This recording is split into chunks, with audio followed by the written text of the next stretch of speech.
Hi, I'm Larry Menti. Welcome to Another Thing. Identity theft. If you haven't been a victim, chances are you know someone who has. It is the fastest growing crime in the country, mainly because it's a crime that is rarely investigated or prosecuted, leaving consumers in the unenviable position of trying to protect themselves to keep from becoming a victim. In a moment, we are going to talk with an FBI agent and a prosecutor about identity theft. But first, here's Ellen Kolodziej with some background on identity theft. Identity theft is the fastest growing crime in this country. The FBI estimates that almost 3,000 people a day become a victim. Here in Delaware County, they have the only unit in the entire state dedicated solely to fighting this crime. It's not the traditional thief coming in and stealing your property from under you or grabbing your pocketbook. It's someone who's calculating, someone who is waiting for you to become vulnerable, and at that point in time, they're able to take your social security number, your date of birth, and they're able to use that against you many times without you even knowing it. When Jack Whelan became Delaware County's DA 2 years ago, he beefed up the unit that focuses on white-collar crimes. He and his top investigator, Joseph Ryan, see more cases of identity theft than ever before, especially over the internet. That's why they speak all over the area, alerting people on how to prevent it. We're telling people never, ever, ever, whether it's through the telephone or through the computer or any other way, give your personal information out. Because if you can safeguard that information, if you can keep your social security number, your date of birth private, away from the hands of these thugs, these thieves, these unscrupulous people, you're better off for it. You shouldn't be victimized at that point in time. Now, of course, anyone at any age can become a victim of identity theft. But here in Delaware County and across the country, senior citizens are most vulnerable. And a lot of times they're afraid to speak up and even report the crime. A lot of times, unfortunately, seniors then think, well, gee, the family wants to put me in a nursing home if I tell them. So a lot of times they're reluctant to report these type of crimes. And what would you say to them? That everyone has been the victim of identity theft. It doesn't know an age or anything. That if somebody can get your information, they're going to get it. So you should not be embarrassed, and please report it. A lot of times, if you're diligent, if you're vigilant, if you keep your eyes open, you're going to be okay.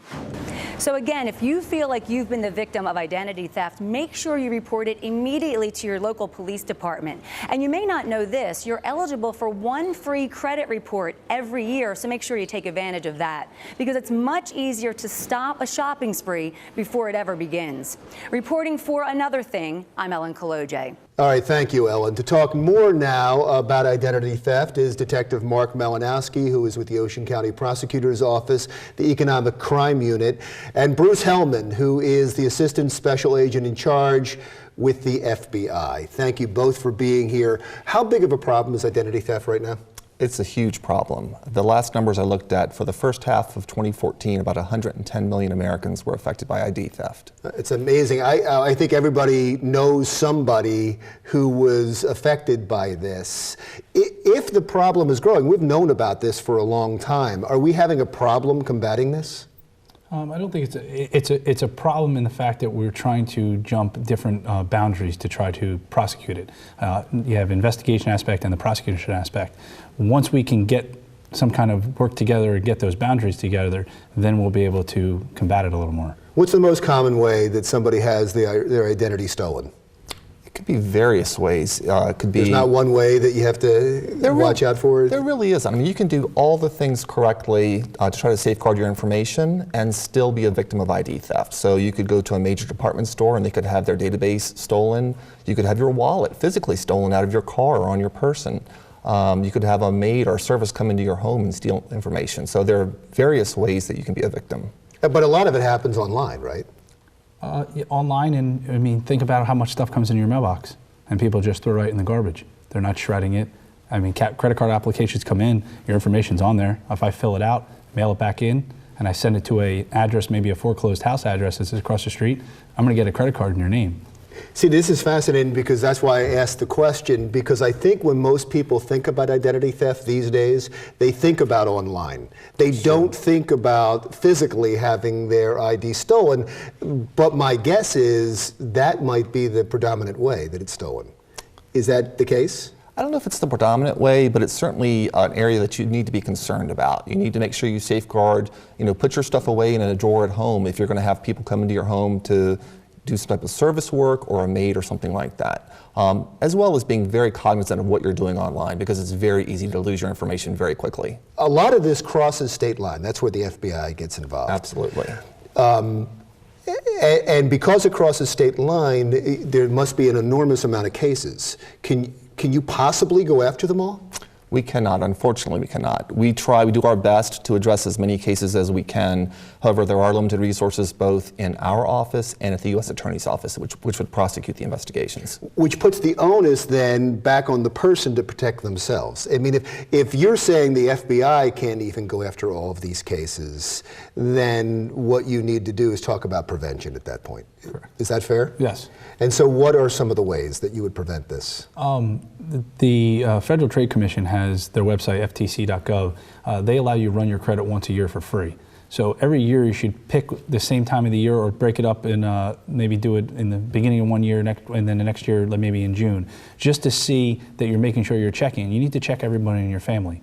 So that's the first, I guess, line of defense of identity theft to protect yourself.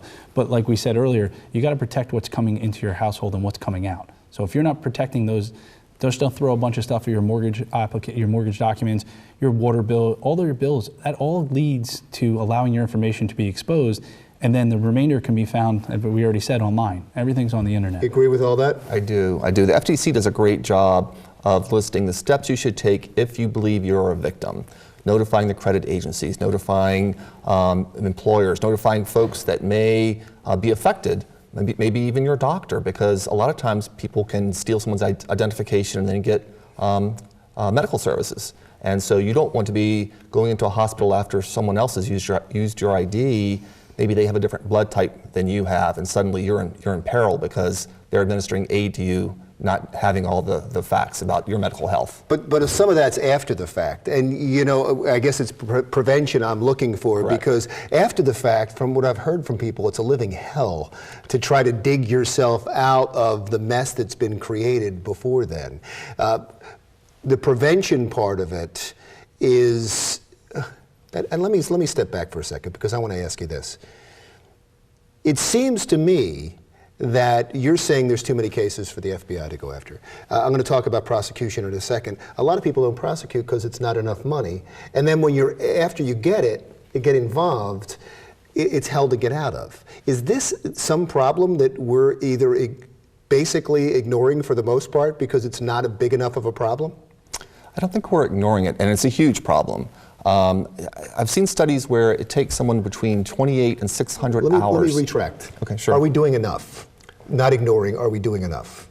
I think we're doing the best we can with the resources we have. However, in major metropolitan areas, you have various types of investigations that involve losses in the millions and millions of dollars. So if you're an individual who's the victim of ID theft, maybe your loss is only $1,000, it's hard to get that case prosecuted.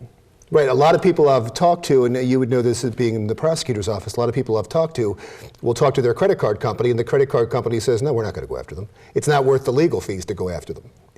So then they just pass along the costs. Yeah, pass along the cost, and if it's majorly a credit card, that's another thing in the prevention aspect. A lot of people will use their debit card for everything.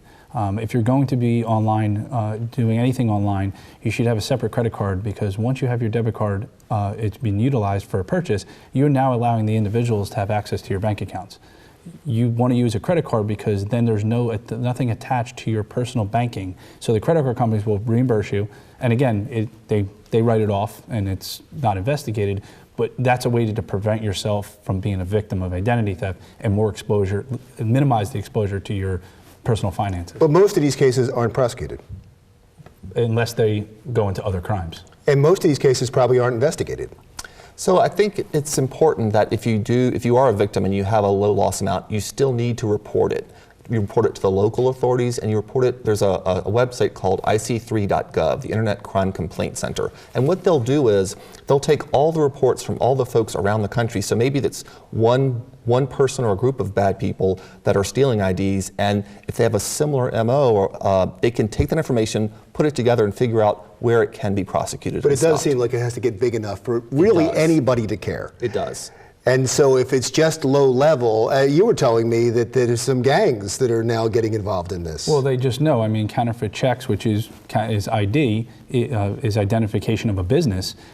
Yeah, they know that the risk is less for them to be charged than to deal with narcotics. Thank you so much. I really appreciate you both being in here. Thanks. Thank you. Thank you very much.